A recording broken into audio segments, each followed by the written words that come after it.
उत्तर प्रदेश में जब विधानसभा के चुनाव हो रहे थे और लोकसभा के भी, तब एक गाना बड़ा चला कि यूपी में काबा। कई बार ये पूछा जाता है कि यूपी में क्या है, तो यूपी में बहुत कुछ है, लेकिन इन दिनों यूपी में बिहार है, यानी कि बिहार बा। बिहार कैसे बा? यूपी की ब्यूरोक्रेसी में अचानक से एक संयोग बना है कि बिहार के अफसरों का उत्तर प्रदेश के शीर्ष पदों पर जलवा हो गया है। ये जलवा मनोज कुमार सिंह के मुख्य सचिव बनने के बाद से बना है और ये समीकरण बना है कि बिहार के अफसर सारे शीर्ष पदों पर उत्तर प्रदेश में कायम हैं। शासन में आप महत्वपूर्ण पदों पर नज़र डालेंगे तो ये देखेंगे कि मुख्य सचिव से लेके सीएम कार्यालय से लेके पुलिस मुख्यालय तक जितने बड़े पद हैं वहाँ सब पर बिहार के अफसर काबिज हैं। यूपी में बिहार का जलवा कैसे है? अगर आप शीर्ष पदों पर नज़र डालें तो आप देखेंगे कि जब से मनोज कुमार सिंह मुख्य सचिव बने, वो बिहार के रोहतास जिले के, यानी कि सासाराम रोहतास, वहाँ के रहने वाले हैं। हालांकि उनकी फैमिली सरकारी रिकॉर्ड के मुताबिक रांची झारखंड में शिफ्ट हो गई है, लेकिन मूलतः वो बिहार के ही रहने वाले हैं और इस समय उत्तर प्रदेश के मुख्य सचिव हैं। सबसे पावरफुल अफसरों में उनकी गिनती होती है। इसी तरह आप देखेंगे कि मुख्यमंत्री के जो प्रमुख सचिव हैं संजय प्रसाद, वो भी बिहार के सीतामढ़ी के ही रहने वाले हैं और मुख्यमंत्री योगी के काफ़ी भरोसेमंद अफसरों में संजय प्रसाद की गिनती होती है। पिछले कई सालों से वो मुख्यमंत्री के साथ विभिन्न जगहों पर उनकी मौजूदगी आप देख सकते हैं। वो अक्सर तस्वीरों में आपको दिखाई पड़ेंगे।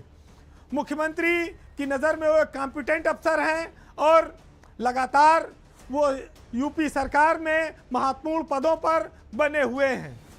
इसके अलावा जब अपर मुख्य सचिव गृह के पद को देखेंगे तो आप देखेंगे कि 1990 बैच के दीपक कुमार भी पटना के ही रहने वाले हैं।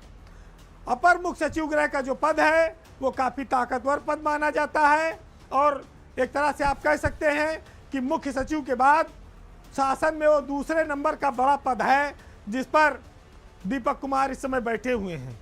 जब पुलिस हेडक्वार्टर की ओर आप चलेंगे तो यहाँ भी आप देखेंगे कि यूपी पुलिस के जो मुखिया हैं प्रशांत कुमार, वो भी मुख्यमंत्री के काफ़ी करीबी और भरोसेमंद अफसरों में उनकी गिनती है।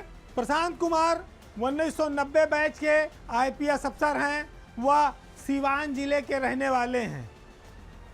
प्रशांत कुमार पर मुख्यमंत्री का इतना भरोसा है कि 1 दर्जन करीब अफसरों को सुपरसीड करके उनको उत्तर प्रदेश के डीजीपी का चार्ज दिया गया है। उनकी नौकरी अभी मई 2025 तक है। पुलिस में वह सीएम योगी के सबसे बड़े और सबसे ज़्यादा भरोसेमंद अफसर इस समय वो बने हुए हैं। कानून व्यवस्था के मामले में भी प्रशांत कुमार काफ़ी लकी साबित हुए हैं कि उनके कार्यकाल में कई बड़ी घटनाएं हुई, हाथरस जैसा भी बवाल हुआ, लेकिन उनकी उपयोगिता में कहीं कोई कमी नहीं आई है। पुलिस में डीजीपी के बाद जो एक महत्वपूर्ण पद होता है वो एडीजी एलओ का होता है। उस पर भी बिहार के ही अफसर अमिताभ यस इस समय विराजमान हैं, बैठे हुए हैं। अमिताभ यस 1996 बैच के आईपीएस अफसर हैं और बिहार के भोजपुर के रहने वाले हैं। वह एडीजी एलओ के साथ साथ एसटीएफ का भी काम देखते हैं, जो उनको उत्तर प्रदेश में एनकाउंटर का स्पेशलिस्ट बताती है। अमिताभ यस दोनों विभागों के महत्वपूर्ण पद पर कायम हैं। तो ये जो बिहार के अफसरों को उत्तर प्रदेश में संयोगवश महत्वपूर्ण पद मिले हैं, इस पर चर्चा होनी जरूरी है। हालांकि यूपी एक बहुत बड़ा राज्य है, यहाँ विभिन्न प्रदेशों के अफसर यूपी कैडर में तैनात हैं और आईएएस से लेकर आईपीएस में भी मौजूद हैं, लेकिन कई बार ऐसे संयोग बनते हैं जिन पर लोगों का ध्यान आकर्षित करना जरूरी हो जाता है। हालांकि तरक्की के मामले में उत्तर प्रदेश बिहार से बहुत आगे है, जिसमें समय समय पर रहने वाले इस तरह के अफसरों का बड़ा रोल है और हम ये उम्मीद भी कर सकते हैं कि बिहार के ये अधिकारी उत्तर प्रदेश को देश के शीर्ष राज्य में ले जाकर स्थापित करेंगे, ऊंचाई पर लेकर जाएंगे। तो इन सारे बिहार के अफसरों को जो उत्तर प्रदेश की गाड़ी को तेजी से आगे खींच रहे हैं, उन सबको हमारी शुभकामनाएं हैं कि वह यूपी के विकास में लगातार इसी तरह से अपना योगदान जारी रखें।